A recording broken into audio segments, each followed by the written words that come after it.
Bonjour, je vous retrouve pour la seconde partie du question-réponse. On s'était quitté la dernière fois un peu rapidement, il restait pas mal de questions.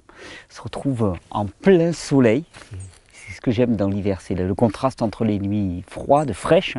Ici chez nous dans la montagne il fait presque zéro la nuit, et puis alors pleine journée, tu es au soleil en bras de chemise. Au milieu du schiste, ça sent bon, là on est sur du calcaire, là vous voyez cette veine là, j'aime bien les plantes qui poussent dans le calcaire, des plantes très odorantes, il y a des ronces qui repoussent, il y a les genêts là qui sont à côté de moi, et ça donne une atmosphère très odorante, c'est un super cadre pour faire ce question-réponse, pour continuer avec cette exploration du vivant. Alors, finalement, plus j'y réfléchis, plus je me dis, qu'est-ce que c'est que le projet de Régénère? C'est une ode au vivant.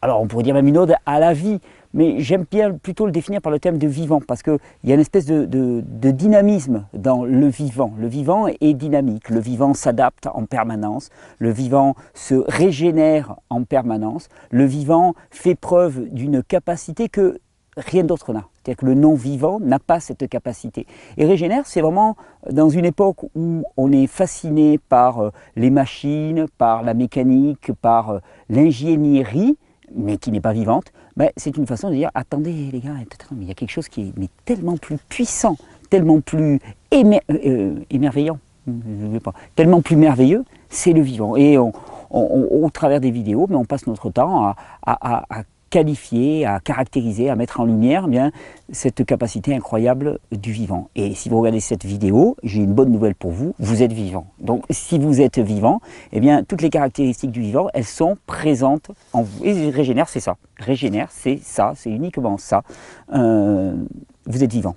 Vous êtes vivant, vous êtes vivant, vous êtes vivant, vous êtes vivant. Et cette espèce d'expression là, un petit peu populaire, qui semble un peu creuse, qui dit tant qu'il y a de la vie, il y a de l'espoir, mais bien sûr que tant qu'il y a de la vie, il y a de l'espoir. Tant que tu es vivant, tu as toutes les caractéristiques du vivant. Toutes, absolument toutes. Et tant que tu es vivant, ton corps fonctionne. Et tant que ton corps est vivant et fonctionne, eh bien, tout ce qui est l'apanage du vivant, c'est-à-dire la capacité à l'adaptation, à la régénération, est présent. C'est-à-dire que donc effectivement jusqu'au dernier souffle, il y a une possibilité de vivre quelque chose d'autre. Et je le précise peut-être pas assez souvent dans les vidéos questions-réponses comme ça. Le propos de Régénère résumé en 2 minutes, ça serait de dire tu as suivi un chemin que tu avais choisi toi-même ou qui t'avait été apporté par ta culture, par ce que tu as vécu dans ton enfance, par les valeurs de l'époque. Tu as choisi de suivre un chemin intellectuellement choisi la plupart du temps, qui faisait fi de tous les messages que t'a envoyé ton corps et que t'a envoyé ton être globalement. Ces messages, on les appelle des symptômes. Tu as pensé que tu pouvais vivre par toi-même, que tu pouvais être le dieu de ton propre univers, que tu pouvais être le décideur de ton propre univers et que parce que tu voulais, tu pouvais. Ça, c'est la théorie de l'époque, c'est la théorie du monde de maintenant. C'est quand tu veux, tu peux, parce que tu le mérites bien. Il n'y a pas lieu de poser des restrictions ou des limitations. Non mais attends, on n'est pas au 21e siècle pour avoir des restrictions ou des limitations. Ça c'est bon pour les sauvages qui vivaient dans des cahutes et sous des tentes. Mais nous, attends, faut pas rigoler quoi. Non, mais là nous, c'est bon, avec notre intellect, avec notre ingénierie, avec notre technique et notre science, on peut tout contraindre. On peut tout remettre à notre disposition et sous notre joug. Et là, quelque part, ça c'est une belle fable qu'on te raconte, et puis on se raconte ça, et pendant ce temps, tu as les êtres, tu as les corps, tu as les physiques, tu as les mentals, voilà, tu as l'état mental des individus qui part complètement en live. Complètement, totalement. C'est-à-dire que tu as un discours qui est tenu, un discours intellectuellement tenu, et quand tu regardes la réalité de ce qui est vécu, c'est complètement creux. Un peu comme tu sais ces photos là qu'on t'affiche en veux-tu en voilà sur internet. J'ai découvert un site, alors ça va faire marrer peut-être les plus jeunes, mais moi je ne connaissais pas vraiment, qui s'appelle Instagram. Je ne connaissais pas du tout. Et je suis allé regarder sur Instagram. Et c'est marrant, sur Instagram quand même, tu as rarement les gens qui montrent leur vraie tête. Ils sont tous en train de sourire avec des poses pas possibles et ainsi de suite. C'est l'espèce du mythe de je réussis, je vais bien, j'ai des tas d'amis, je suis épanoui dans ma vie de boulot et tout ce que tu veux. Et la vérité, on la connaît tous. On a beau se mentir et se mettre en photo, que ce soit sur Facebook ou sur Instagram, la vérité, on la connaît tous, on l'expérimente directement, la médiocrité, la dureté de la plupart de nos existences, dans des environnements qui ne sont pas du tout adaptés. absolument pas du tout adapté. Ça va trop vite, ça va beaucoup trop vite. Et comme ça va trop vite, eh bien, on a une usure prématurée des individus qui se fait. Et comme ça va trop vite, surconsommation des ressources et donc surproduction de déchets. Et on se retrouve là avec des systèmes nerveux complètement épuisés, encore gavés de déchets. C'est valable pour tout le monde. Et c'est pour ça que sur le plan du principe, le remède, il est simple, il est donner du repos. Donner du repos et laisser le temps que le corps évacue tout ça. Et ça, c'est le propos de Régénère. C'est de dire, vous êtes vivant et il y a des lois qui sont propres aux vivants. Et ces lois, vous ne pouvez pas les enfreindre. Toi, tu pourras avoir toute l'arrogance que tu veux. Tu peux prendre toutes les positions que tu veux sur Instagram. Tu peux faire valoir tes petits biscottos et tout ce que tu veux. Il n'empêche, les lois du vivant, tu auras beau faire je ne sais pas combien au développé couché, les lois du vivant, elles s'imposent à toi. On croit qu'on développe de la force et que cette force, elle nous permet de nous abstraire des conditionnements qui sont les nôtres. Mais c'est faux. C'est faux, je dirais même que plus tu développes, peut-être plus tu consommes et plus tu vas être aux prises avec ces lois rapidement. Mais on est complètement déterminé par ces lois. Alors il y a un moment où il faut se dire, est-ce qu'on reste dans une forme d'immaturité adolescente? Et je ne dis pas que tous les adolescents sont de ce type-là, attention. Mais d'immaturité adolescente qui fait que tu te rebelles contre quelque chose qui est déterminé pour toi et qui en plus est bon pour toi. Ou est-ce que tu rentres dans l'âge de maturité et tu te dis, ok, je comprends qu'il y a des lois. Ces lois, c'est moi. Elles ne sont pas extérieures à moi, c'est moi. Ces lois, c'est moi. Le vivant, c'est moi. Et le vivant, il a des règles. Et quelque part, il n'est pas question de questionner les règles maintenant. Ou alors il faut aller discuter avec le boss directement. Mais moi, je ne le conseille pas. Les règles, elles sont là. Elles sont là, elles sont déterminées pour toi. Alors maintenant, est-ce que tu vas commencer à agir de manière responsable et adulte, à intégrer ces lois et à les respecter, et à te rendre compte que ces lois, elles sont faites pour ta prospérité, pour que tu ailles bien, pour que tu sois en pleine forme physique, mentale, spirituelle, ou est-ce que tu vas continuer à te rebeller? Est-ce que tu vas continuer à te rebeller, taper la tête contre les murs? C'est ça la vraie question. C'est ça, juste la vraie question. Vous savez, là, j'enregistre cette vidéo mercredi, là, je suis à quelques heures du choix définitif pour les candidats, entre guillemets, pour Terra Incognita. Et c'est dur, hein. Vous l'avez dit la dernière fois, mais là, c'est archi dur. C'est archi dur. Mais franchement, 75%, 80% des personnes, elles sont juste complètement usées. Complètement usé, rien de plus, rien de plus. Alors après, il y a des pathologies plus ou moins graves, symptomatiques, qui découlent de cette usure, mais au final, ce n'est que de l'usure. C'est hallucinant, tu te dis, ils ont juste été complètement essorés par ce mode de vie. Et c'est... Dans toutes les approches spirituelles, souvent on entend parler de pacte avec le diable. Et tu sais, quand on dit tu fais un pacte avec le diable, ça me rappelle, je ne sais plus comment il s'appelle, ce bluesman là, qui avait dit que finalement tout son talent, il le devait à un pacte qu'il avait signé avec le diable, c'est-à-dire qu'il donnait son âme au diable. Mais nous, c'est ce qu'on fait à notre époque. On donne notre âme au diable. Ah ouais, certes, on a des smartphones qui pètent, on a la capacité de discuter avec tous les gens à travers toute la planète et ainsi de suite. Ouais, mais quel prix à payer pour ça? Quel est le prix à payer pour ça? On est juste totalement rincé, désespéré et rincé. Et Régénère, il attire le nez, votre nez là-dessus, et vous dit, il y a autre chose à choisir. Mais il va falloir faire un choix. Et ça, personne ne pourra le faire pour toi. Il faut choisir. Et là où je vous disais, c'est dur la Terra Incognita, parce que déjà on a fait une présélection, il y avait plus de 300 personnes. On a fait une présélection, il y a 40 ou 45 personnes, et dans cette présélection, on va devoir en sélectionner 12.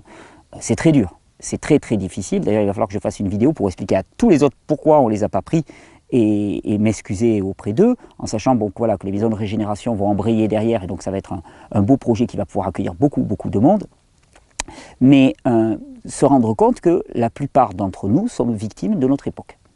Alors oui, on va rapidement de Paris à Lyon, on y va en moins de 3 heures et ainsi de suite, oui, mais à quel prix? Et le prix, ce n'est pas le prix de ton billet de train. À quel prix? On a fait des choix de développement en termes de société et je crois qu'il est légitime de se poser la question de qu'est-ce que ça nous coûte? Et ça nous coûte énormément. Et Régénère, c'est un peu une façon de dire on va réfléchir. On fait une pause. On fait une pause un instant. On regarde ça. On regarde comment ça fonctionne et puis on choisit peut-être d'aller dans une autre direction. Donc Terra Incognita, ça commence le 27, ça va être énorme, mais vraiment énorme, c'est en train de monter, mais ça va être vraiment énorme, ou le 26 même, ou je ne sais pas quand sera diffusée la première vidéo, 26, 27, et je vous rappelle, le samedi 16 décembre, vous êtes tous invités dans les Pyrénées-Orientales au sud de Perpignan, prévoyez l'après-midi et la soirée, il y aura de la musique, il y aura des rencontres, il y aura des partages, il y aura un grand repas collectif qu'on va pouvoir partager tous ensemble, ça va être un petit peu la fin de Terra Incognita et une grande fête, et vous pourrez rencontrer les participants et voir qui n'ont pas été payés par l'association. Donc déjà c'est un bon point. Ensuite je rappelle, c'est pas la peine de vous ruer, mais du 6 au 12 mai, il va y avoir un stage. Peut-être l'unique stage de l'année, j'en sais rien, on va voir. En tout cas, il va y avoir un stage dans le sud-ouest, du côté de Miramont de Guyenne. Et les rencontres de la régénération, c'est fin juin, autour de la fête de la musique. C'est pas la peine de vous inscrire pour l'instant, parce qu'il n'y a rien pour s'inscrire. Par contre, d'ici fin novembre, 10-12 décembre, toutes les inscriptions vont être présentes en ligne sur le site Régénère. Là, vous pourrez y aller. Pour les rencontres de la régénération, il y a de la jauge, donc bon, ça ne devrait pas être à guichet fermé, bien que la dernière fois on avait beaucoup de place et finalement ça a été rapidement plein. Mais pour le stage par contre ça se remplit très rapidement, donc voilà, si vous avez l'intention d'y participer, n'attendez pas fin février pour vous inscrire. Ok, on est parti si vous voulez bien avec ces petites questions. Alors, question de Michel. Salut Thierry. Salut Michel. Question polémique. Ouh, c'est bien ça, il faut faire parler. Est-ce que tu fais ce que tu dis? Est-ce que tu jeûnes? Est-ce que tu manges cru? Est-ce que tu te reposes? Est-ce que tu pardonnes? Est-ce que tu n'écoutes que de la musique cool et méditative? Ouais. Est-ce que tu ne te mets jamais en colère? Bref, es-tu parfait ou pas? Ouais, bon, d'accord. Il y a un grand sourire juste après. Non, mais c'est une bonne question en même temps. C'est une bonne question. Parce qu'en fait, c'est certain que si j'avais 10 kilos de muscles en plus, par exemple, aux yeux du monde, j'aurais plus de crédibilité. Et c'est là que c'est intéressant. C'est-à-dire qu'on ne s'intéresse pas au principe, à la vérité qui est derrière, on s'intéresse à leur expression symptomatique. Donc je suis une expression symptomatique des principes que je mets en œuvre. Alors moi déjà, je trouve que je suis une pas trop mal expression symptomatique. Je me flatte peut-être l'ego, mais par rapport à l'expression symptomatique que j'étais il y a 10 ans, hein, comme ça, bon, il y a du mieux. Il y a du mieux globalement. Alors que j'ai vieilli de 10 ans, je me trouve quand même en sacrée bonne forme par rapport à il y a 10 ans. Alors, pour répondre à tes questions, est-ce que je fais ce que je dis? Ça dépend ce que je dis. Est-ce que je mange cru? Oui, généralement, oui, pas que, parce que je ne vois pas l'intérêt. Quand je dis je ne vois pas l'intérêt, c'est que rentrer dans du 100%, c'est rentrer dans une forme de religiosité qui ferait que jamais je ne fais autre chose que manger cru. J'aime manger cru, je préfère le goût des aliments crus. Je trouve ça tellement plus simple à préparer, tellement plus évident pour moi, vraiment, et au niveau des saveurs, je me régale. Par contre, j'ai aussi une vie sociale, je suis invité, et puis bon, quand il y a des trucs qui me font envie, par exemple, les légumes vapeur, moi j'aime beaucoup ça, topinambour à la vapeur, c'est un truc qui me fait triper, enfin, c'est super bon. Ouais, dit comme ça, c'est peut-être pas super sexy, mais voilà, non, je ne mange pas 100% cru, non, et j'en vois pas l'intérêt. Quand tu rentres dans du 100%, c'est que tu rentres dans une forme de démarche dogmatique d'une certaine manière. Or, je pense que c'est très important d'avoir la souplesse. Je préfère et je choisis. Voilà, je préfère. Mais quand tu es dans le je préfère, tu n'es pas dans le 100%. Est-ce que je me repose? Non, ça c'est plus dur. Est-ce que je fais ce que je dis? Est-ce que je me repose? Actuellement, non. Pour te donner une idée, par exemple, cette nuit, j'ai dû dormir entre 4 et 5 heures, ce qui est beaucoup trop peu. Mais à ma décharge, on va dire que c'est un peu trop facile, j'ai un enfant qui a 7 mois et qui a encore les nuits perturbées. Et puis pour cette nuit, il y a eu un petit problème avec le poêle à bois, donc bon, c'était plus compliqué. Mais je dors 6-7 heures par nuit. Maximum. Et il m'en faudrait plus. Je suis fatigué. Je suis objectivement fatigué. Alors qu'est-ce qui m'empêche de m'arrêter? L'illusion qui est propre aux hyperactifs que sans eux tout va s'écrouler. Bon, c'est certainement mon problème à moi. Hein. Donc j'imagine qu'on ne peut pas se passer de moi. Ouais, ça vaut ce que ça vaut. Donc est-ce que je mange cru? Est-ce que je me repose? Ouais, comme je peux. Bon, j'ai l'avantage par contre de vivre dans un environnement absolument magnifique. Je vis... Autour de moi, c'est des milliers d'hectares de forêt. C'est quand même un environnement propre au repos. Je suis entouré d'arbres, entouré de nature, un petit peu au bout du monde. Voilà, dans un environnement quand même qui porte au repos. C'est clair que quand je descends dans la plaine, par exemple, moi j'habite au pied d'une montagne qui s'appelle le Canigou, dans les Pyrénées-Orientales, à 700 mètres. Et quand je descends dans la plaine, par exemple, du côté de Perpignan, ça me paraît nettement plus agité. Et donc il y a le repos physique, hein, et puis il y a le repos moral. Ici, j'ai un vrai repos moral, ça c'est clair. Et puis intérieurement, par ma vie spirituelle, quelle qu'elle soit, je trouve du repos aussi. Est-ce que tu pardonnes? Autant que faire se peut, oui. Et là, je vais te dire, je pardonne aussi parce que je sais que comme je pardonne, je serai pardonné. Et puis parce que je sais que de toute façon, enfin voilà, on fait tout ce que l'on peut. Mais vraiment, hein, c'est une façon un petit peu simpliste de présenter les choses, mais on fait tous ce que l'on peut. Et aussi délirant qu'il soit, nos comportements ne sont que des symptômes. Ce ne sont pas des problèmes en tant que tels. Donc, est-ce que je pardonne les comportements de l'autre? Oui, parce que ce sont des symptômes et que je ne peux pas lui en tenir rigueur. Je crois. Je crois pas avoir tenu rigueur à quiconque sur du long terme. Bon, des fois, je suis méditerranéen aussi, hein, je ne te dis pas que ça monte pas. Est-ce que je jeûne? Oui, ça fait longtemps que je n'ai pas fait de longs jeûnes. Enfin, ça fait longtemps, ça fait quelques mois que je n'ai pas fait de longs jeûnes. Régulièrement, je ne mange que le soir, par exemple, ça m'arrive assez fréquemment. Pourquoi est-ce que je ne fais pas de longs jeûnes actuellement? Parce que je suis fatigué. Et quand je suis fatigué, je ne peux pas continuer. Il faudrait vraiment que je m'arrête, en fait. Et voilà, pour l'instant, ce n'est pas le cas. Est-ce que tu n'écoutes que de la musique cool et méditative? Alors là, non, pas du tout. La musique cool et méditative a plutôt tendance à vraiment me fatiguer. Au plus haut point. Donc au niveau musique, c'est pas de la musique classée régénérante peut-être. À part, si quand même, hein, je suis un fanat d'un compositeur, alors on va dire de musique classique contemporaine qui s'appelle Arvo Pärt. Pour ceux qui connaissent, c'est magnifique, absolument magnifique. Je suis red dingue de Arvo Pärt. Sinon, j'écoute beaucoup de rap. J'aime beaucoup le rap de bonne qualité. J'ai eu un ancien passé de heavy metal et j'écoute encore du heavy metal. J'écoute, je suis très éclectique, j'écoutais beaucoup de jazz, mais de jazz fusion, des choses comme ça. Non, mais j'aime bien la musique qui envoie quand même. J'aime bien un peu de punk rock de temps en temps, j'aime bien la musique qui envoie. Et du reggae, beaucoup de reggae, beaucoup de reggae, beaucoup de reggae. Donc tu vois, le reggae c'est cool. Et est-ce que je me mets jamais en colère? Donc c'est faux, je me mets régulièrement en colère, par contre je redescends rapidement. Bon, la vraie question c'est est-ce que tu es parfait ou pas? On ne peut pas être parfait, ça c'est évident, personne n'est parfait. Et surtout, je voudrais qu'au travers de ces vidéos, au travers de cette petite question, c'est marrant que tu me la poses en début, là, qu'elle soit mise en début, vraiment qu'on arrive à faire la distinction entre ce qui est dit et la personne qui le dit. La personne qui le dit n'a aucune importance. Et c'est pas de la fausse humilité de dire ça, c'est juste la réalité. Elle n'a aucune importance. Et je vois trop ça parce que, si vous voulez, la fermeté, la conviction avec laquelle on va parler va déterminer la véracité de notre discours. Et ça, c'est faux.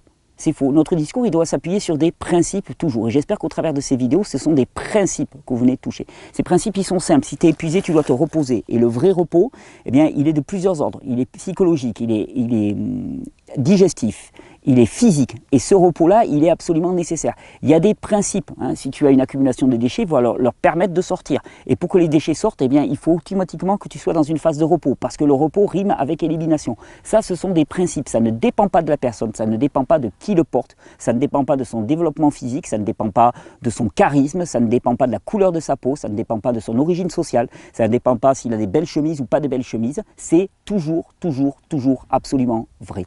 Et d'ailleurs, c'est ce qui m'intéresse dans Terra Incognita, c'est qu'on va avoir vraiment des personnes de tout horizon qui vont pouvoir exprimer ces principes. Je pense que ça va apporter. Donc voilà, j'espère que j'ai répondu à ta question. C'était pas polémique du tout. Je pense que c'est une évidence et un truisme que de dire que je suis juste totalement normal, évidemment. Ça serait même inquiétant si ce n'était pas le cas. Voilà. Question de Jocelyne. Ah mais c'est la Kyrielle. Salut Thierry, je me questionne car je commence à voir du régénère partout. Sur Facebook, il y a d'autres régénères, tout le monde parle de régénération. Qu'est-ce qui émane de votre association et qu'est-ce qui ne dépend pas d'elle? Car on s'y perd et il me semble qu'il y a beaucoup de récupération en cours. Oui, il y a beaucoup de récupération. Merci de m'éclairer, bonne continuation. Globalement, Régénère, c'est l'association Régénère, c'est un site internet qui s'appelle régénère.org. Tout le reste n'est pas Régénère. Voilà, c'est simple. Après, c'est certain qu'il y a des tas de gens, des tas de marques qui reprennent le terme de régénération. Marrant parce qu'on me crache dessus régulièrement parce que soi-disant je serais un businessman véreux.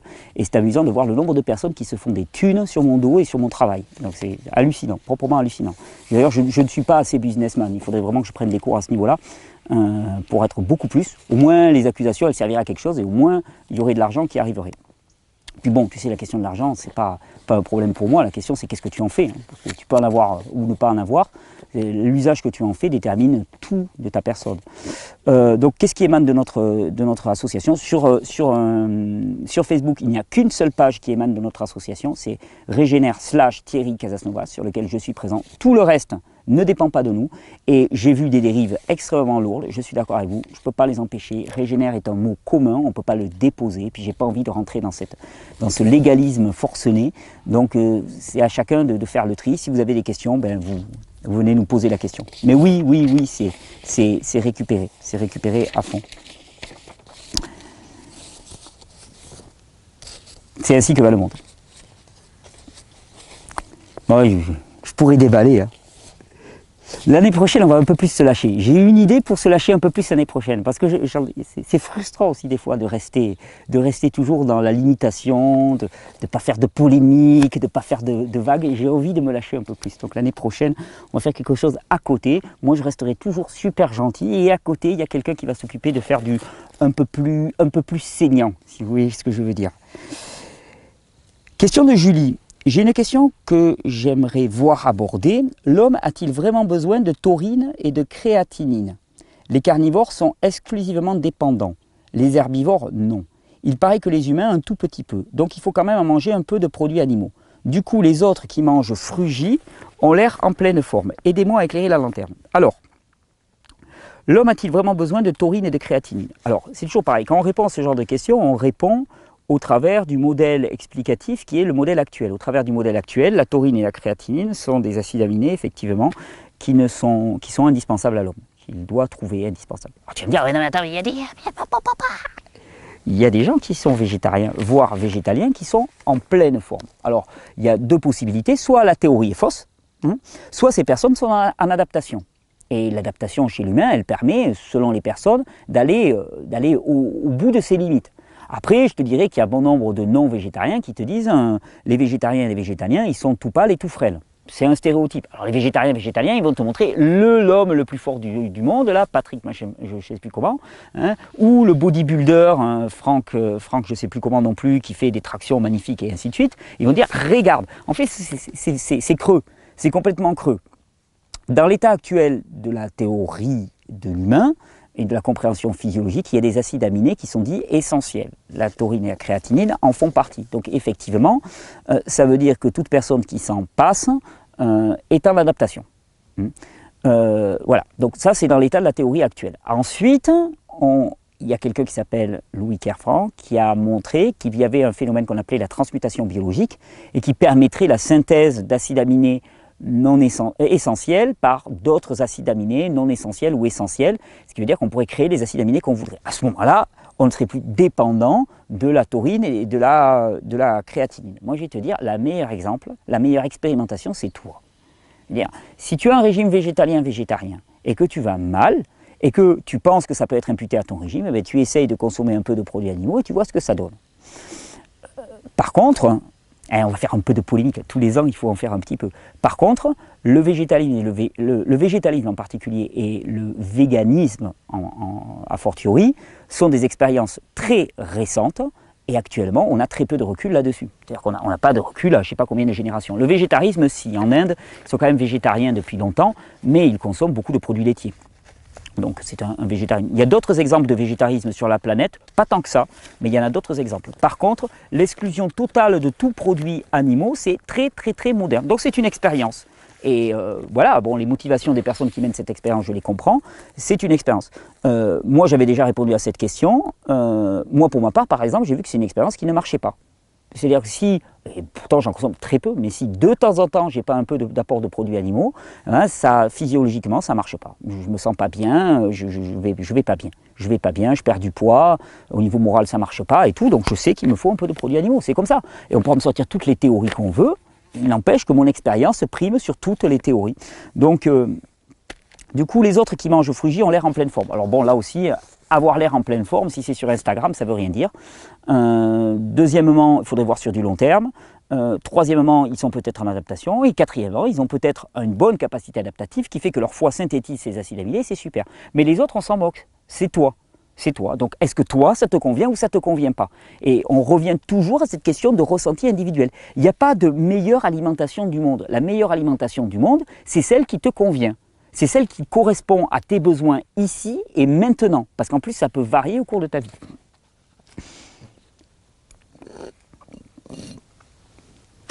Moi, ici, maintenant, j'avais soif. Il faut que j'arrête de les ouvrir par là, les cocos, parce qu'après, elles tombent. C'est ce mythe du bon aliment, du bon produit. Il n'y a pas de bon dans l'absolu. Hein. Il y a du bon en référence à toi et à tes besoins. Ce qui est bon, c'est ce qui est adapté pour toi, uniquement, directement. Donc cette histoire de taurine et créatinine, on peut se crêper le chignon pendant des jours et des jours avec ça.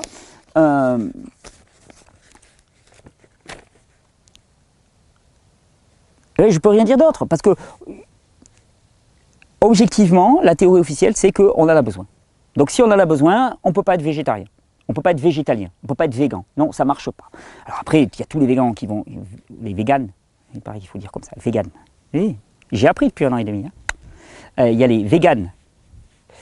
D'ailleurs, il faudrait arrêter avec ça aussi. Se définir par son régime alimentaire, déjà, c'est craignos, quoi. Je veux dire, si ta vie, c'est ton régime alimentaire, ça... Pas bon signe, mais bon.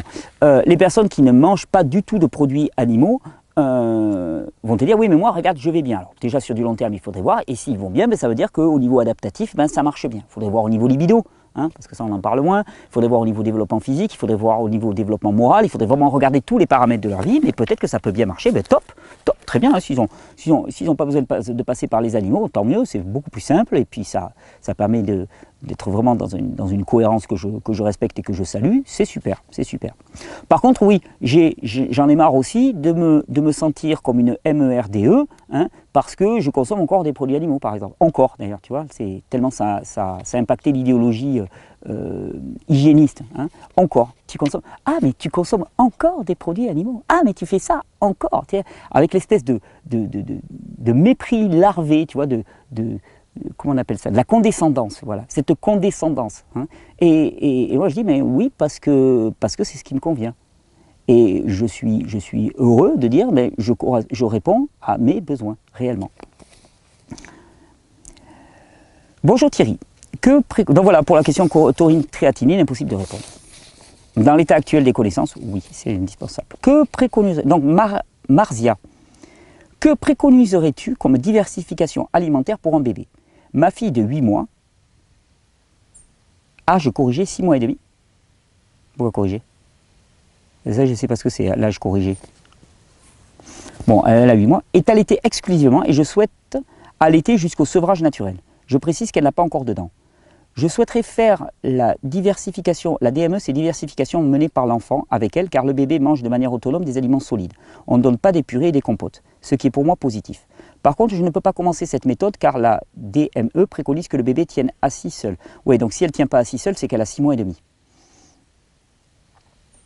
Avant tienne assis seul. Ce n'est pas le cas de ma fille. Avant de lui donner à manger pour éviter les fausses routes. Qu'en penses-tu? Également, un autre point qui me dérange dans cette méthode, il faut cuire certains aliments trop durs comme la carotte afin qu'elle puisse les mâcher sans dents, ce qui revient à détruire les vitamines et minéraux avec la cuisson. En attendant qu'elle tienne assise, j'ai donc fait goûter quelques gouttes de jus à ma fille et je la laisse tétouiller les légumes et fruits crus si elle s'y intéresse. Ma pédiatre me conseille de donner la béquée à ma fille. Elle dit qu'en pré-mâchant les aliments, ils seront prédigérés, donc plus digestes. Qu'en penses-tu? Les médecins parlent de carence en fer après l'âge de 6 mois et qu'il faut donner des aliments riches en fer à son bébé. Que préconises-tu pour ça? Et que penses-tu de la supplémentation en vitamine D? Il faudrait vraiment une vidéo sur la diversification. Ok, on va la faire, je donne juste quelques éléments. En plus, je suis dedans. Moi, le petit, Isaac, il a 7 mois. Donc, je suis vraiment dedans. Bon, déjà, cette question de la diversification alimentaire, moi, je pense qu'il faut vraiment suivre l'appétence du bébé. Nous, on a un petit, à 4 mois, il voulait déjà manger. À 4 mois, et quand il voyait des bananes, il devenait dingue. Au début, moi aussi, j'étais dans la théorie, je disais, mais non, mais il ne faut pas qu'il mange avant 6 mois. Puis il y a eu un moment, un jour, j'ai pris une banane, et quand il a vu la banane, mais il s'est jeté dessus. Il ne tenait pas assis, ni rien, il n'y avait rien qui était en place. Et pourtant, il a mangé sa banane, il a mangé plus d'une demi-banane à 4 mois. Et depuis, il mange. Et il mange beaucoup, il se tient assis. Bon, il va avoir 8 mois maintenant, il a 7 mois, 8 mois. Il se tient assis, donc ça, il n'y a pas de problème. Mais même avant d'être assis, il mangeait. Qu'est-ce que je préconise pour la diversification alimentaire de l'enfant? Déjà, de suivre les envies de l'enfant. Après, il y a un truc, hein, les enfants, ils vont vouloir manger ce que tu manges. Il faut être clair. S'il est devant ton assiette et que tu manges des tas de choses et que tu veux lui faire manger que des fruits, ça ne va pas le faire.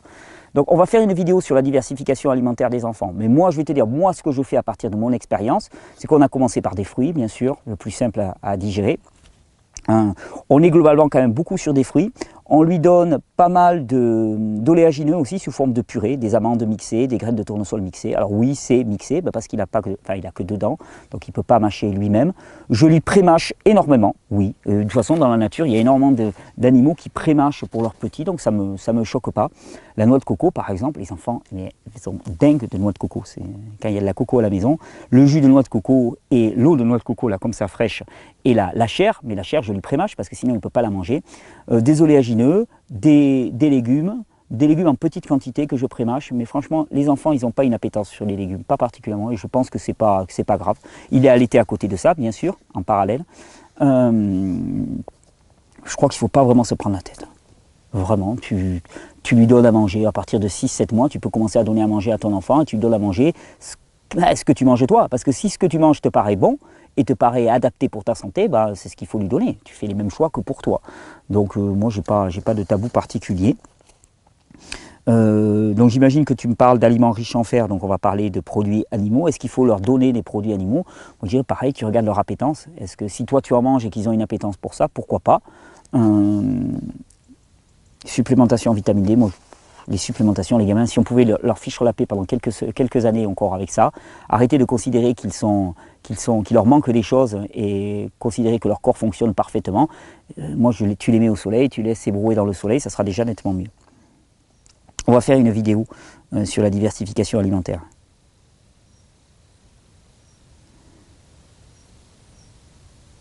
Mais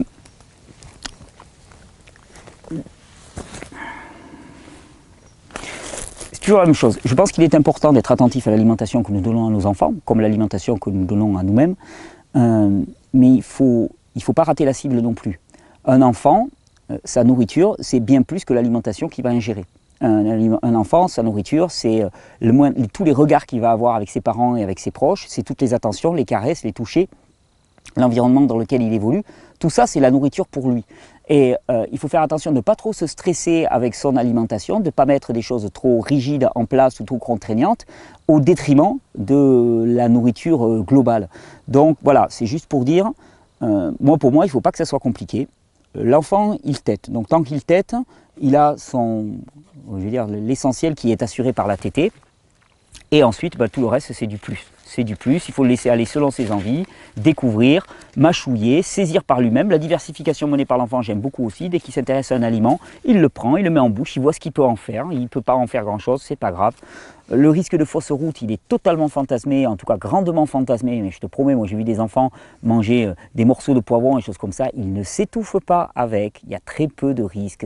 Je veux dire, on les empêche énormément, alors qu'en fait, le risque, il est minime. Vraiment minime. Il peut toujours y avoir un risque. Mais de toute façon, il peut tomber de sa chaise, il peut se fendre le crâne à tout moment. Donc des risques, il y en a toujours. Ne pas avancer par la peur, avancer vraiment par la découverte, qui est vraiment le propre des bébés. Et ça marche très très bien. Allez, question de Elricou. Salut Elricou. Salut Thierry, que penses-tu du tableau de poids hygiéniste minimum? Pour ma part, j'atteins souvent ce poids minimum, ce qui m'empêche de poursuivre le jeûne autant que je souhaiterais. Donc, il y a un tableau qui est donné, je vous le montre. Hop. J'espère que vous le voyez. Voilà. Comme ça, vous allez pouvoir repérer, vous pouvez faire la pause, vous allez voir dessus. Une technique super pointue au niveau vidéo. Hein. Alors, moi je fais quelle taille? Je fais 1m75, mon poids normal 65 kg. Ah, le poids de sécurité, limite supérieure 52,5. Attends, si à 52,5 je suis en limite supérieure et 46,5 en limite inférieure. C'est bidon. Mais c'est complètement bidon pour moi, ce genre de choses. C'est un peu comme analyser les compositions caloriques des aliments. Enfin, je veux dire, chacun a un corps qui est totalement différent. Tu as le gars qui ne va pas avoir de muscle, tu as celui qui va en avoir, donc le poids va être radicalement différent. Tu as la masse osseuse qui intervient, tu as la quantité d'eau dans le corps. Pareil, tout ça, tous ces tableaux, tous ces critères, toutes ces chartes, c'est uniquement là pour combler le fait qu'on n'est plus du tout axé sur notre ressenti, sur présent, là. Enfin, je veux dire, on doit être capable de savoir quand est-ce qu'on se met en danger ou pas. On doit être capable de savoir quand on est vraiment en sous-poids ou pas. Moi, selon ces critères-là, par exemple, je suis en sous-poids, puisque leur poids de référence, c'est 65 kg, allez, 64 kg, poids normal hygiéniste. Là, je dois être à 58, 59. Donc, je devrais commencer à me stresser parce que je suis en sous-poids. Allez, on avance. On avance, mais non, on ne te prend pas la tête avec ça. Vraiment, moi en tout cas, je t'encouragerais à ne pas te prendre la tête avec ça. Question de Benoît sur les lactofermentations. Bonjour à vous. À propos des Je reviens.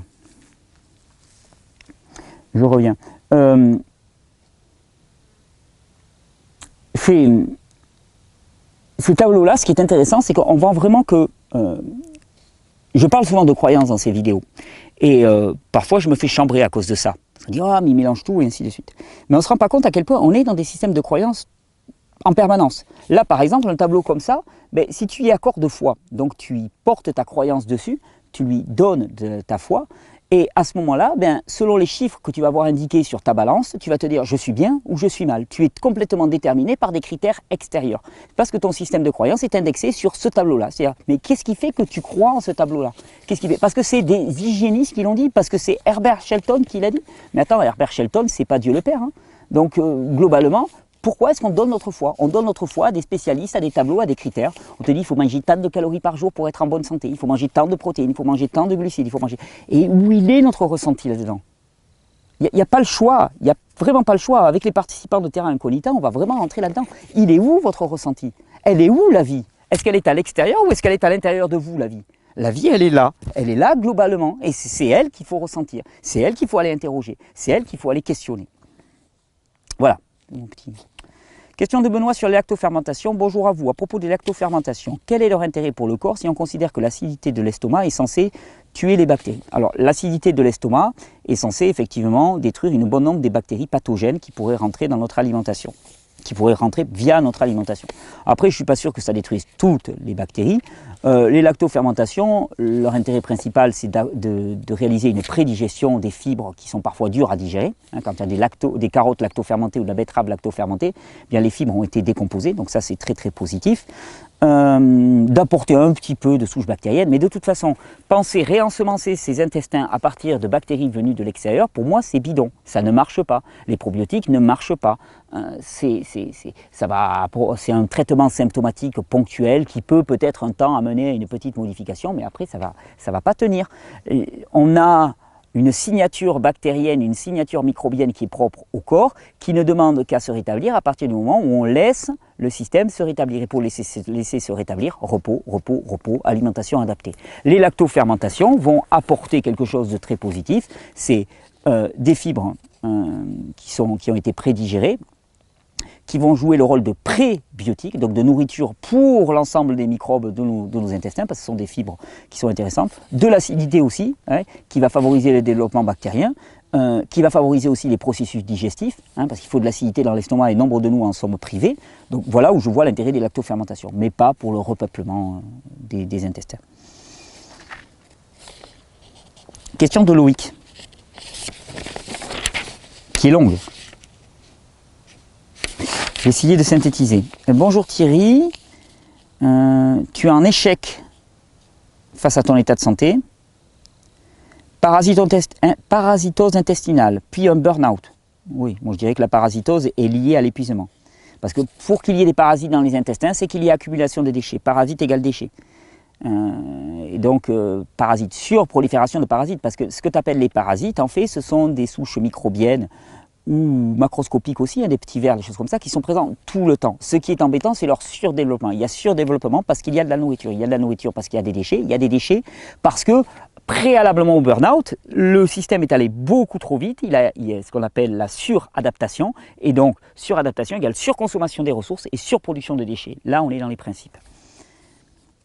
Je suis assez rapidement devenu intolérant à quasiment tous les éléments, tous les aliments, et j'ai perdu beaucoup de poids. Donc état digestif catastrophique, la barrière intestinale qui est percée, et ainsi de suite.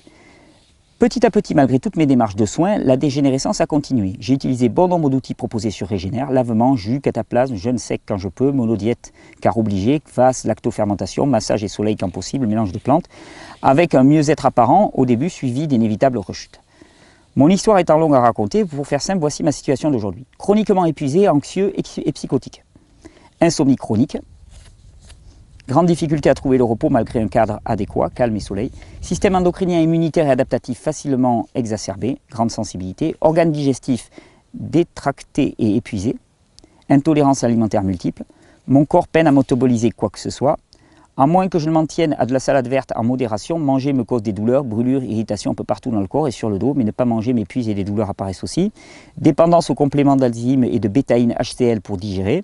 Tentative de privilégier les produits gras comme pour les épuiser, mais intolérant à la plupart des produits gras.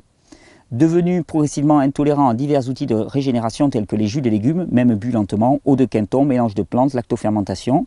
Maux de tête et douleurs dans le corps quasi constants, perte de motricité et psychisme en déclin. Le dernier jeûne que j'ai tenté s'est soldé par un échec. Au bout d'un jour, les maux de tête, douleurs, anxiété et frilosité étaient trop intenses et la capacité à dormir allait à l'encontre de ma capacité à éliminer et à me régénérer.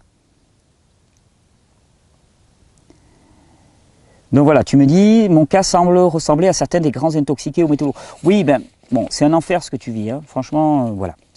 J'ai du mal même à imaginer. J'ai du mal à imaginer ce que ça peut être. Je pense que quand on n'est pas dedans, on a du mal à imaginer ce que ça peut être. Effectivement, moi je vais te dire quand même, si à ce point-là la situation se dégrade malgré tout ce que tu mets, c'est que le feu continue à l'intérieur et qu'il n'a pas été stoppé. Parce que sinon, on devrait avoir, même si c'est lent, même si tu es épuisé, on devrait avoir doucement une amélioration des critères. Donc tu me parles d'intoxication aux métaux lourds et candidose, mais les candidoses étant une conséquence de l'intoxication aux métaux lourds et de l'accumulation de déchets. J'aimerais penser à autre chose que ma santé et la nourriture, mais mon état m'inquiète et me ramène toujours dessus, ce que je comprends parfaitement. Peut-on faire un retrait des amalgames dentaires et des chélations dans cet état? Je vais te dire en même temps, si tu penses qu'il y a effectivement un imposement aux métaux lourds et vu ton état, de toute manière, je pense qu'il ne faut pas hésiter. Aurais-tu des bons contacts abordables à recommander pour faire les tests? Ça, non, j'ai pas de contact, je ne sais pas. Je ne sais pas, il faut que tu interroges autour de toi, il faut que tu ailles sur le forum Régénère, il faut que tu poses la question, tu vas sur Facebook, sur la page Régénère-Catastrophe, parce que tous les autres c'est des fakes, je le péricite, mais il faut que tu poses la question. Mais oui, alors, tu vois, autant je pense que la chélation des métaux lourds est un processus relativement violent et relativement risqué, autant dans des cas dans lesquels finalement plus rien ne fonctionne, je veux dire, il ne faut pas hésiter, il me semble en tout cas, à savoir si c'est vraiment ça le problème. Après, tu peux toujours le faire, hein. Mais à savoir si c'est vraiment ça le problème. Le truc, c'est que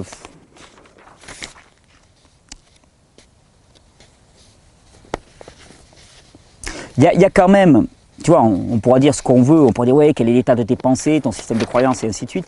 Il y a quand même un gros problème sur le plan physique, je pense, effectivement. Et la piste de l'intoxication aux métaux lourds est peut-être importante. Donc oui, essaye. Qu'est-ce que tu veux que je te dise de plus? Essaye, ouais. Voilà Loïc. Mais tiens-nous au courant surtout, si tu peux nous envoyer des petits messages, moi j'aime bien avoir un suivi. Mais va poser la question, moi je connais personne, je n'ai pas été confronté à ça, je connais personne et je ne pourrais pas recommander quelqu'un comme ça. Cindy, cerne génétique. Bonjour Thierry, j'ai des cernes depuis toujours, ma mère en a et ma fille aussi. C'est visiblement génétique, mais plus le temps passe, c'est génétique, et plus le temps passe et plus j'ai l'impression d'être marqué. Je suis obligé de camoufler au maquillage, mais ça se voit quand même. Je voulais savoir s'il existait un remède naturel ou une alimentation qui pourrait atténuer cela. Merci pour tes vidéos et tes conseils. Alors, Cindy, merci pour ton message. Alors, parfois je suis un peu incisif. Il n'y a rien de personnel là-dedans, sache-le, mais je veux un petit peu relever certains points. Regarde, il y a toujours des piles dans le... C'est bon, tranquille.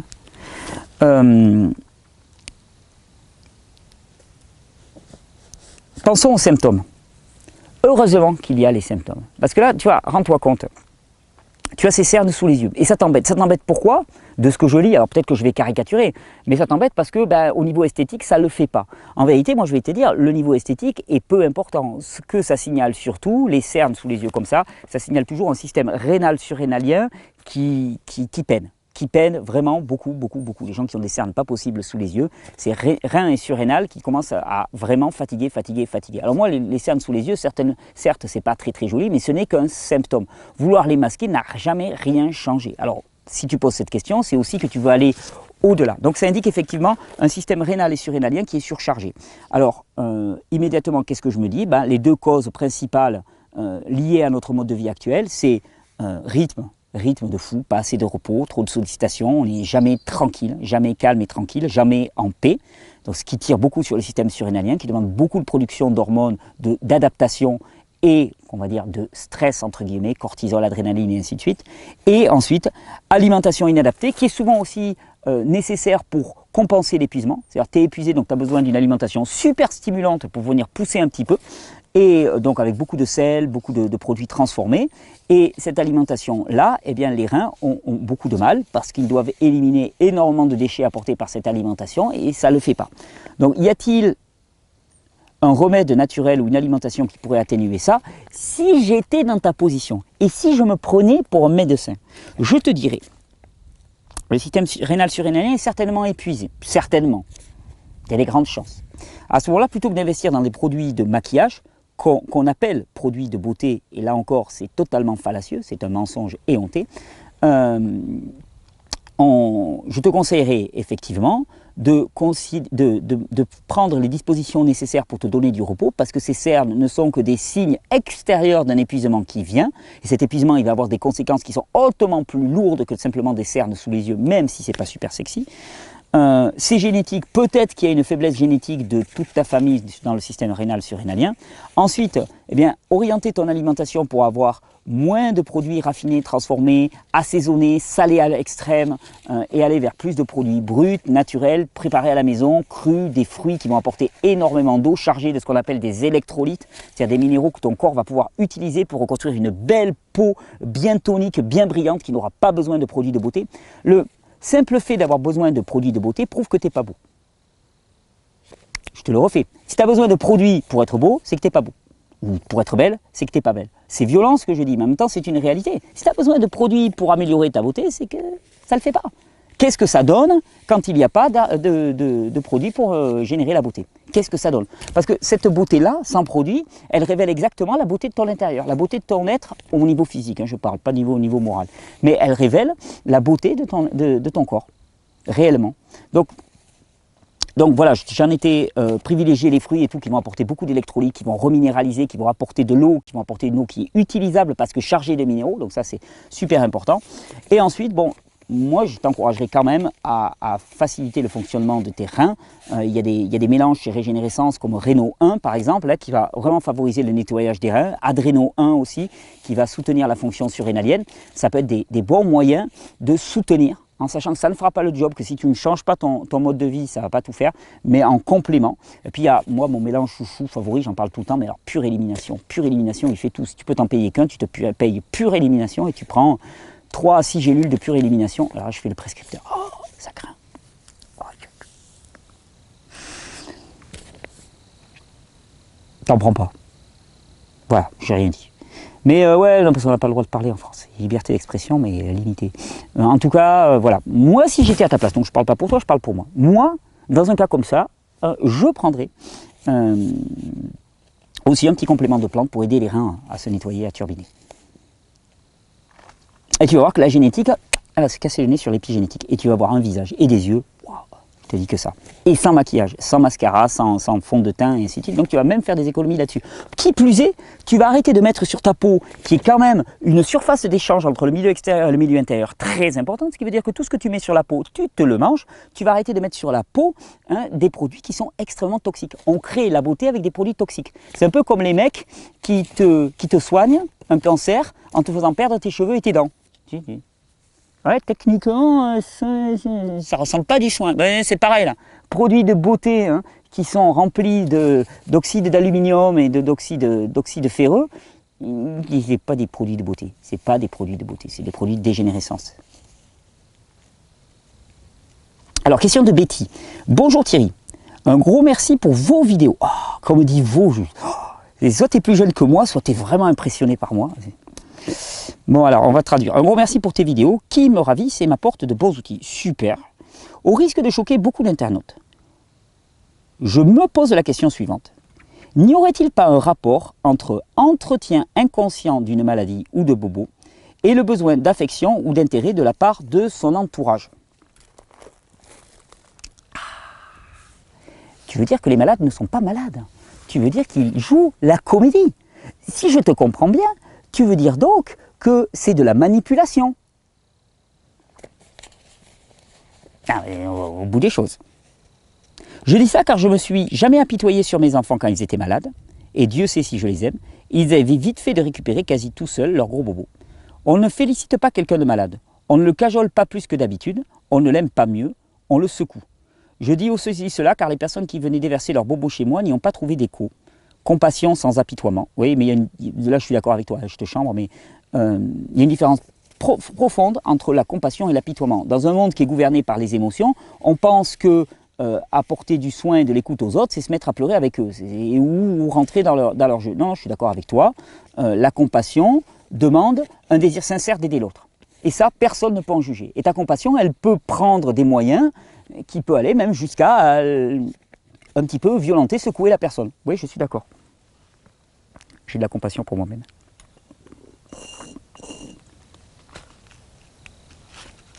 Tu es là, toi ? Voilà. Et puis tous ces commentaires sur les bobos de chacun, je reste persuadé qu'il y a un rapport entre l'entretien d'une maladie d'une part et une énorme demande d'affection ou d'intérêt envers cette personne d'autre part. Qu'en pensez-vous ? Oh, si tu me dis vous, je vais te répondre. Là tout de suite quand même. Bon week-end à vous tous. Alors vous et tous, d'accord. Bon, blague à part, Betty. Le problème, c'est que les maladies qu'on appelle maladies ne sont pas des maladies. Ce sont des symptômes. Donc, le besoin d'affection va se traduire de façon symptomatique. Et il peut se traduire effectivement par une personnalité qui va demander de l'attention. Mais ça, c'est évident. C'est vraiment évident. Je suis comme toi. Moi, les bobos physiques, sérieux, hein, ça me prend la tête. Dès qu'on s'y arrête un petit peu dessus. Alors en plus, il faut bien comprendre que ça peut venir, il faut vraiment prendre ça aussi en rapport avec ta sensibilité propre. Moi, je suis quelqu'un qui est assez insensible au niveau physique. Je peux me brûler, je peux me piquer, souvent je me blesse et je m'en rends compte que beaucoup plus tard. Parce que je n'ai pas une grande sensibilité physique. Et cette espèce de carapace physique, elle est peut-être présente aussi au niveau moral, et j'ai tendance à considérer que voilà, bon, on n'est pas des chochottes, on avance, et puis voilà, quoi, on n'en parle plus. Je pense, ce que je retiens de ta question, c'est que je pense qu'il y a une différence fondamentale entre compassion et apitoiement. L'apitoiement fait partie d'un jeu de manipulation mutuelle dans lequel tu as une personne qui se diminue et se montre plus faible pour attirer l'attention des autres et attirer les soins des autres, ce qui est de la manipulation, et les autres assujettisent cette personne en les écrasant de leur superbe. C'est classiquement le rapport qu'il y a entre les thérapeutes. Alors attention, on m'a repris. Pourquoi tu tapes sur les thérapeutes, Thierry ?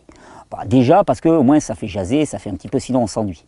Il faut bien qu'il y ait quand même quelqu'un qui mette un petit peu le why là-dedans, sinon on s'ennuie, ça ronronne trop. Deuxièmement, la plupart des thérapeutes, et je ne dis pas toi, parce que toi tu es exceptionnel, hein, mais la plupart des thérapeutes sont effectivement dans ce jeu-là de sauveur-sauvé, de personnes faibles et de personnes qui viennent les aider. Et c'est de la manipulation réciproque. D'ailleurs, moi, je suis déjà trop là-dedans avec ces vidéos, mais c'est pour ça que j'ai toujours refusé. T'imagines, t'entends ce que je dis, c'est les autres ils font comme ça et moi je suis bien. Déjà, tu vois, dans mon discours, déjà c'est pourri, mon discours il est pourri, mais bon, passons. Moi je suis bien, moi je fais pas comme ça. On passe notre temps à se justifier, c'est une horreur, c'est une horreur, c'est une horreur. En fait, le problème, c'est que on ne se sait pas coupable. On ne se sait pas coupable, donc on passe notre temps à se justifier en espérant qu'on ne sera pas coupable. En fait, on est coupable. On est coupable dès le départ, il n'y a rien à reprendre. Donc bon, voilà, moi qui ne suis pas comme les autres, je ne suis pas rentré dans une approche thérapeutique. Parce que c'est super dur. C'est super dur. Je ne dis pas qu'il n'y en a pas qui le font. Je dis bien qu'il y a des gens qui sont vraiment... Mais c'est super dur dans une approche thérapeutique de ne pas rentrer dans ce jeu de manipulation réciproque dans lequel l'autre te manipule par sa faiblesse et toi tu le manipules par ta force. C'est très dur. C'est très très difficile. Mais oui, on a besoin de compassion, on n'a pas besoin d'apitoiement. Et effectivement, on est dans un monde gouverné par les émotions, dans lequel la larmoyade va bon train, mais dans lequel le soin est totalement absent. Durant les 3 semaines de Terra Incognita, tu as vu le placement de produits. Là, pour le coup, le produit, c'est un produit gratuit, mais bon. Durant les 3 semaines de Terra Incognita, on va apporter du soin, on va apporter de la compassion, on ne va pas apporter d'apitoiement. Au contraire, les personnes qui sont là, je vais leur demander un engagement extrême. Et on ne sera pas là pour perdre notre temps. Hein, je veux dire, si les personnes viennent pour me raconter en long et en large à quel point elles ne vont pas bien, ça ne va pas marcher. On est là pour avancer, pour tirer droit et pour mettre en place des solutions. Et ça me paraît très très important. Voilà.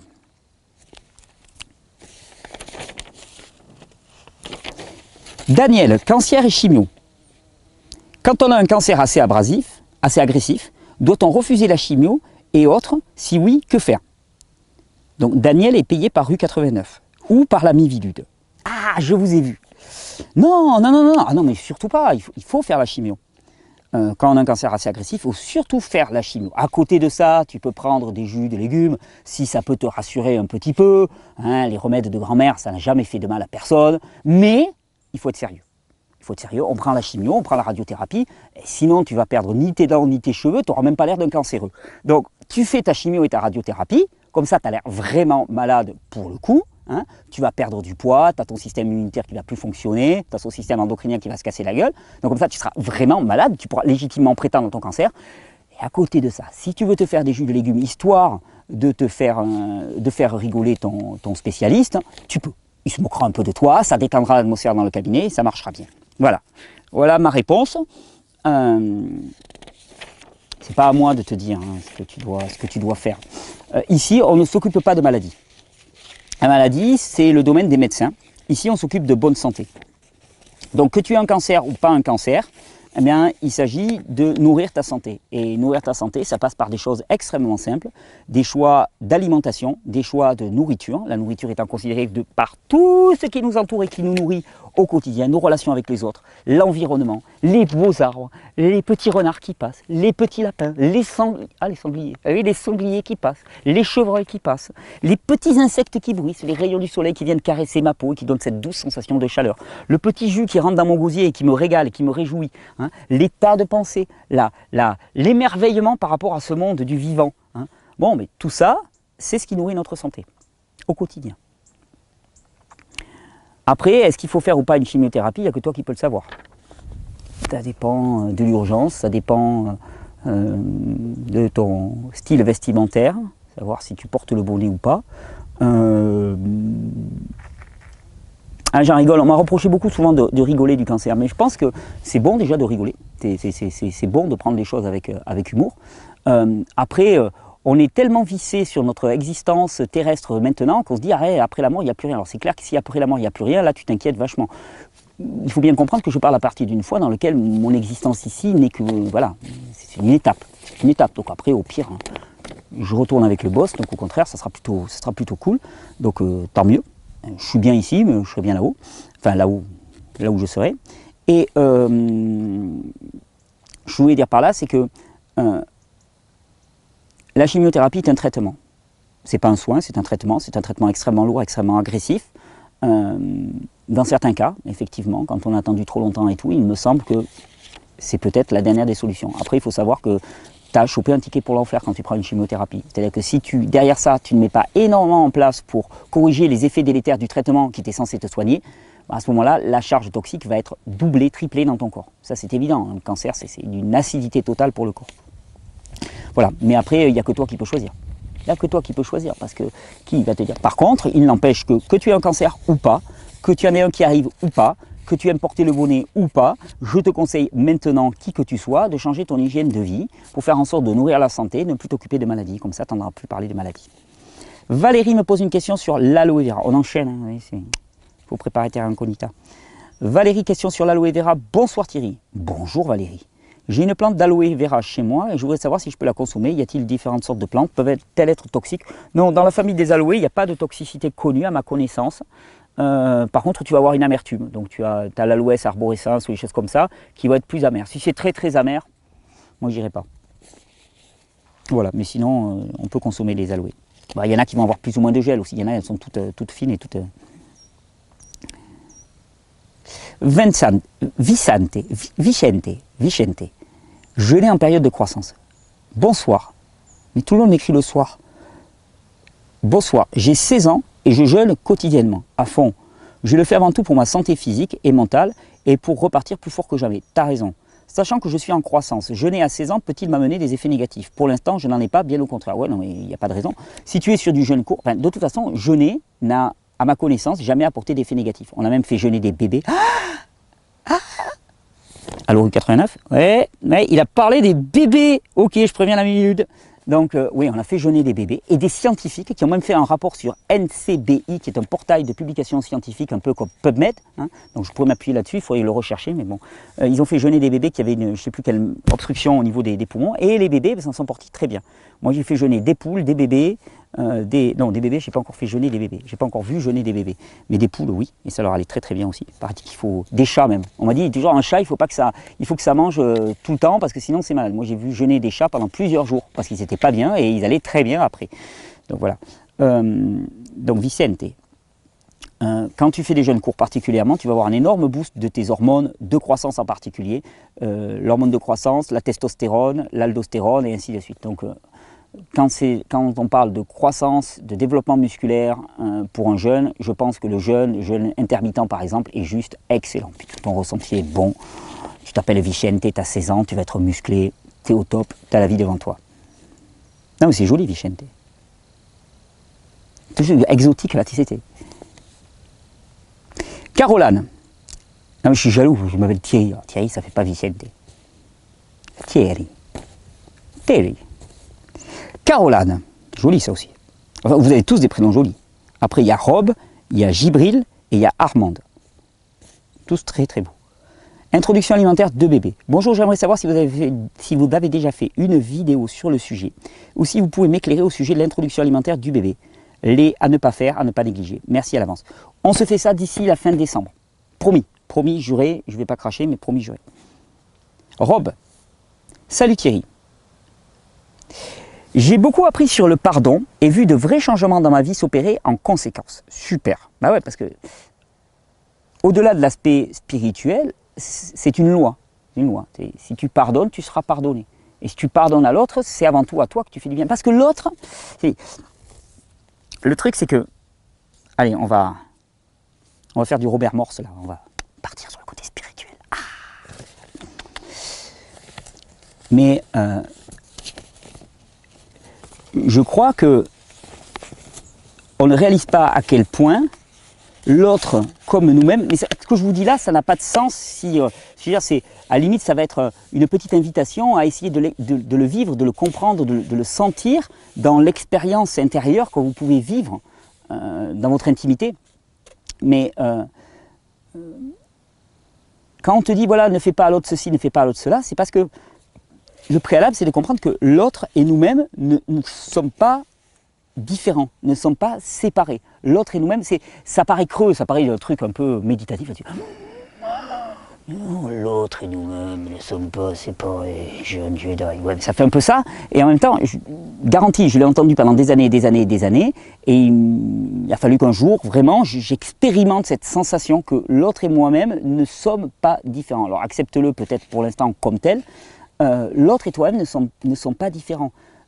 Et ce que tu fais, ce que tu vis, ce que tu penses de toi-même et de l'autre, c'est exactement la même chose. Donc toute la violence que tu vas renvoyer vers l'autre, c'est une violence que tu te renvoies vers toi-même, qui te détruit toi-même littéralement. Cependant, est-ce que pour toi, le fait d'ignorer une personne ou refuser de la voir pour se préserver et ne pas tomber dans un excès de négativité est forcément un manque de pardon? Alors, si quelqu'un m'agresse physiquement ou verbalement, quelle est la meilleure façon de répondre? Tendre la joue, à l'instar de Jésus, quitte à se sentir inhibé, voire émasculé. Quel serait ton conseil? La question est peut-être naïve car il y a certainement des réponses au cas par cas. Oui, certainement, certainement il y a des cas par cas. Déjà, tout dépend de la taille et du poids de la personne face à toi. Hein, tout dépend de son passif judiciaire aussi. Tout dépend si tu as une chance de la mettre KO au premier coup ou pas. Non, alors après, blague à part,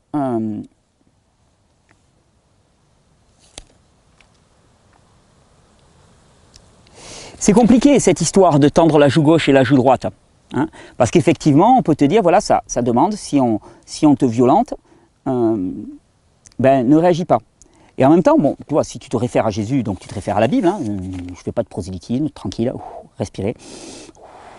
Expiration pour le système parasympathique, respirer, je ne fais pas de prosélytisme. Mais bon, voilà, si tu te réfères à Jésus, tu te réfères à la Bible, donc on va se référer à la Bible. Dans la Bible, effectivement, il est dit de ne pas résister aux méchants. Si quelqu'un te prend ton manteau, donne-lui l'autre moitié. Si quelqu'un te prend la moitié de ton manteau, donne-lui l'autre moitié. Il t'est demandé aussi, par exemple, de prendre soin des autres, de tes proches. Alors imaginons qu'il y a quelqu'un qui vient pour défoncer la tête à ton enfant. Alors, est-ce que tu laisses défoncer la tête à ton enfant ou est-ce que tu protèges ton enfant? Bonne question. Pour moi, a priori, je pense que de toute façon, mes muscles et mes nerfs réagiront avant moi. Donc ça sera vite réglé. C'est toujours la même question. Il t'est dit aussi dans la Bible qu'il faut obéir aux autorités de ce monde et tu tu caches quelqu'un, tous les exemples qu'on donne, là, tu caches un juif chez toi, pendant la Seconde Guerre mondiale, tu as les Allemands qui frappent à la porte, qui vont l'amener en camp d'entraînement. Qu'est-ce que tu fais? Qu'est-ce que tu fais? Ben ça dépend. Tu feras selon ta foi. Parce que tu peux très bien dire, je laisse la personne partir en camp d'internement avec les Allemands, parce que j'ai la foi que même là-bas, il sera protégé, parce que Dieu est avec lui en permanence. Et que Dieu te dit, même dans la vallée de l'ombre de la mort, je chemine à tes côtés. Même quand tu es dans la tourmente la plus absolue, je chemine à tes côtés. Je suis à côté de toi, je suis en permanence là. Je suis un bon père qui te tient la main. Donc à ce moment-là, tu ne crains plus de prendre des coups, parce qu'il est là avec toi. Et ça peut paraître ridicule, mais j'ai une amie très proche qui m'a raconté cette anecdote. Quand elle était jeune, une de ses amies s'est faite agresser avec elle par, je crois que c'était un amoureux éconduit. Un peu nerveux, le mec, du côté de l'éconduction. Donc il les a agressés avec un couteau. Il s'en est pris à sa copine, et puis je crois qu'il l'a salement bastonné, et il s'est retourné vers elle pour la bastonner de la même façon. Et qu'est-ce qu'elle a fait? Elle est tombée à genoux et elle a prié. Et ce qu'elle m'a raconté, et j'ai tout lieu de la croire, il n'y a pas de raison que je ne la croie pas, c'est que le gars a posé son couteau. Et le plus rigolo dans l'histoire, ça je partage l'anecdote, elle m'en voudra pas, le plus rigolo c'est que le gars a posé son couteau, puis il est parti, il est parti, il est parti, et il avait oublié son sac. Et elle l'a suivi avec son sac parce qu'elle craignait qu'il revienne ensuite chercher son sac. Donc elle le poursuivait, elle dit hey, « vous avez oublié votre sac !» Des histoires comme ça, des personnes qui refusent de résister au mal et qui refusent de répliquer. Quand Jésus dit tendre la joue, c'est juste ne pas nourrir cette spirale de la violence. Ne pas engendrer cette spirale. Parce que si tu considères que l'autre, c'est toi-même. Et donc, que quelque part, si tu le violentes, tu ne fais qu'augmenter la violence qui est faite à toi-même. Tu as déjà une violence qui est faite à toi-même, tu as une autre violence qui est faite à toi-même. Mais ça, ce n'est possible que si tu as une foi ancrée. Si tu as une foi ancrée qu'il y a un bon père qui veille sur toi et qui toujours a prévu le meilleur pour toi. Tu vas dire, mais le meilleur. Et ces enfants qui ont été tués, ces enfants, comment tu peux dire que c'est le meilleur? De toute façon, c'est ce qui est. De toute façon, c'est ce qui est. Donc, refuser ce qui est ne va jamais conduire à quoi que ce soit, sinon de la douleur, de la violence et de la dureté. C'est une question vraiment qui doit se résoudre de façon personnelle, qui ne doit pas se résoudre au travers d'une religion, qui ne doit pas se résoudre au travers des on-dit extérieurs, mais d'une expérience personnelle, sans jugement. C'est à chacun de voir. Puis moi, là, je te tiens des grandes théories, et s'il y avait un accident qui arrivait à ma famille, on verrait comment je réagirais. Moi, en plus, je dois me battre contre les pulsions violentes en moi, parce que je suis quelqu'un qui est très... Mon équipe le sait, soit ils disent ne réponds pas Thierry, surtout pas par email, surtout pas par SMS, ne réponds pas, on gère, on gère. Il vaut mieux, si vous avez un problème avec Régénère, il vaut mieux s'adresser à mon équipe qu'à moi-même.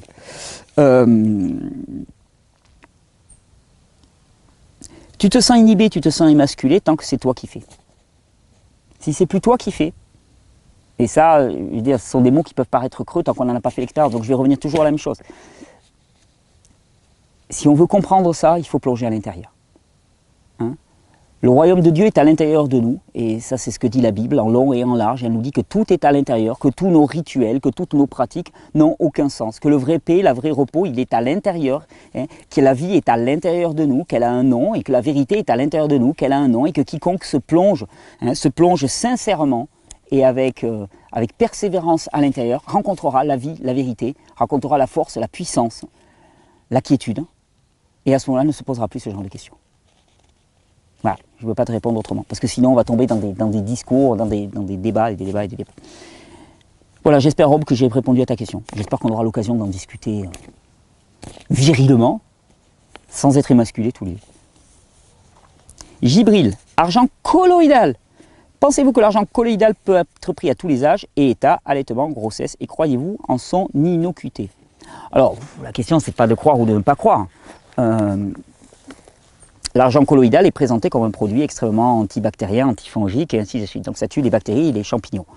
L'acide chlorhydrique aussi, l'acide caustique aussi, il n'y a pas de problème avec ça, et même le desktop. Donc il n'y a pas de souci, des produits antifongiques. Alors sous prétexte que c'est naturel. Alors ce qui est marrant, c'est cette définition du naturel. De l'argent colloïdal, j'en ai jamais cueilli sur les arbres et jamais trouvé dans les prés qui m'environnent. Donc c'est pas naturel du tout, l'argent colloïdal, c'est totalement non naturel comme produit. c'est présent à l'état de trace dans l'organisme, et là on en a introduit des grosses quantités. Moi je dis c'est une expérience. C'est une expérience que l'on fait, on n'a pas de recul, moi je ne m'amuse pas à ça. Je ne suis pas un cobaye de laboratoire, je ne m'amuse pas à ça. J'avale pas du MMS, j'avale pas de l'argent colloïdal, même si ça a des grands effets, parce que je te dis, des antibiotiques, ça a des grands effets. Et aucun de ces produits n'est naturel. Aucun de ces produits n'est naturel, donc je ne m'amuse pas à ça. Je ne crois pas à son innocuité, je crois qu'on n'en sait strictement rien et qu'on joue avec le feu. Question d'Armande. Voilà, j'espère que j'ai répondu à ta question. Ablation du côlon. Bonjour Thierry, il a été enlevé 50 cm de côlon à ma sœur et depuis, si elle ne prend pas d'argile verte chaque matin, elle a la diarrhée. Qu'en penses-tu et pourrais-tu lui proposer autre chose qui serait plus efficace dans le temps? Non, bon après ça demanderait vraiment à connaître la personne, là je ne vais pas jouer au petit docteur, mais globalement quand tu as enlevé 50 cm de côlon, ça ne peut plus marcher de manière adéquate. On a touché à la perfection de la machine. Là pour le coup, on a touché à la perfection de la machine. Tu as une machine qui est parfaite, qui est complète, qui est équilibrée, qui est prévue pour fonctionner d'une certaine manière. On en enlève un bout, obligatoirement, ça va moins bien marcher comme ça. Je ne peux pas te dire. Si elle a déjà trouvé de l'argile et que ça la régule, magnifique, alléluia, c'est pas si grave que ça de prendre de l'argile tous les jours. Si avec de l'argile elle s'en sort, tant mieux. Mais on a terminé? Oh, on a terminé. Mais je regarde s'il reste beaucoup de minutes ou pas. 1h10. Oh, je pense que 2-3 minutes. On se le passe tranquille entre nous. Comment dire ça, mais je vous dis, on est dans un monde dans lequel on a signé un pacte. On a signé un pacte. Alors, quand je dis le diable, c'est une expression. Hein. Je crois pas qu'il y ait de diable. Je crois pas qu'il est tel sous la forme qu'on le représente, mais avec un état d'esprit, on a signé un pacte, et ce pacte il est délirant. C'est-à-dire qu'on te promet la santé en t'enlevant une partie de ton corps. Ce qui veut dire que en amont de ça, il y a une pensée qui prévaut que le corps n'est pas fait parfaitement. Si tu sais que, imaginons, tu as une montre chez toi, et cette montre, elle a été faite par le meilleur horloger qui soit, le plus grand horloger de la planète, qui est mondialement connu, et tu le sais. Et puis à un moment, la montre, elle a des difficultés de fonctionnement. Et là, tu as quelqu'un qui arrive, hein, et qui te dit « Ah, c'est parce qu'elle est mal foutue, il faut enlever cette pièce. » Toi, tu vas « Attends, t'es gentil. Hein, c'est un tel, le meilleur horloger du monde, qui a créé cette montre, et toi, qui tu es pour venir mettre en cause la façon dont cette montre a été créée? Peut-être qu'on pourrait regarder les conditions extérieures, peut-être que la pile est déchargée, peut-être que l'environnement, il fait trop chaud, il fait trop froid, et que c'est pour ça qu'elle fonctionne mal. Mais moi, avant d'aller enlever un bout, j'aimerais bien regarder les circonstances extérieures. Ben nous, c'est pareil. Hein, qu'est-ce que tu penses de ton corps? Qu'est-ce que tu dis de ton être? Hein, tu te dis, je suis un raté, je suis un nul, mon corps il est fait de n'importe comment, il y a trop de tuyaux, ça rime à rien, c'est trop compliqué, pourquoi je suis fait comme ça, et il y a trop d'organes et ça sert à rien. Hein, ou tu te dis, je suis un organisme, je suis vivant, je suis une émanation de la vie, et là tout de suite ça fait ésotérique. Hein. Et je suis une émanation de la vie, là ça pose tout de suite. Voyez-vous, je suis une émanation de la vie, donc je suis une émanation de la vie, et à ce titre, je suis complet. Je suis parfaitement complet. Et il n'y a rien de trop dans mon corps. Donc je n'enlève rien. Moi, c'est un principe absolu, c'est je n'enlève rien. Pourquoi? Parce que si je l'enlève, ça ne va pas marcher. Eh oui, parce que la machine, elle est complète en tant que telle. Si tu en enlèves un bout, elle ne va plus marcher. Je veux dire, tu as un moteur de voiture. Si tu enlèves ne serait-ce qu'une durite, il y a des grandes chances que plus rien ne fonctionne. Donc là, c'est exactement pareil. Et on se laisse séduire par l'esprit du moment qui te dit, ben, en préalable, ton corps est incomplet, il est dysfonctionnel, il n'est pas créé de façon parfaite. Et donc c'est vraiment dans une question de foi qu'on est. Et j'espère qu'au travers de ces vidéos, je vous permets d'accéder à cet émerveillement par rapport au vivant qui vous fait dire ouais, je suis créé parfaitement. Et parce que je suis vivant, eh bien, il y a en moi un héritage que je n'ai qu'à saisir. Il y a un héritage que je n'ai qu'à saisir. Et quand Dieu te dit, même dans la vallée de l'ombre de la mort, je chemine avec toi, si tu n'es pas croyant, tu te dis, que ton corps te dit, même dans les couloirs de l'hôpital alors que tu es mourant, eh ben, je peux répondre. Et je peux en témoigner parce que c'est mon cas. J'étais condamné à quelques jours. On m'a dit, vous avez quelques jours à vivre. Hein, Tintin. Hein, maintenant, je suis sur mon rocher de calcaire, tranquille, en train de me gorger de soleil. Hein, il est en train de tourner le soleil, on va se déplacer. Hein, mais c'était faux. C'était absolument faux. C'était des mensonges. Et le monde actuel nous raconte des mensonges sur nous-mêmes. Toi qui regardes cette vidéo, quel que soit ton état, tu as un corps qui fonctionne parfaitement. Tu as un corps qui fonctionne parfaitement. Et si les manifestations que tu perçois actuellement ne sont pas en adéquation avec cette perfection, c'est simplement parce que les conditions de fonctionnement de ce corps ne sont pas respectées. Et il s'agit de les apprendre et de les respecter. Alimentation, repos, cadre de vie, élimination. Je te renvoie vers toutes les vidéos qui s'appellent Enfin du soin, il y a tout dedans, il y a tout, il y a tout, il y a tout, il y a un programme de vie. Il s'agit maintenant de le mettre en action et comme ça, je retombe, vous avez vu ça, sur Terra Incognita. On vous attend pour le 26-27. D'ici Terra Incognita, je vais essayer encore de vous faire une vidéo. Il y a beaucoup de préparatifs. Donc si j'en fais pas, vous m'en voudrez pas. Puis si vous m'en voulez, c'est comme ça. De toute façon, les commentaires sont bloqués sur YouTube, donc vous ne pourrez pas m'insulter. Vous pourrez le faire sur Facebook, lâchez-vous.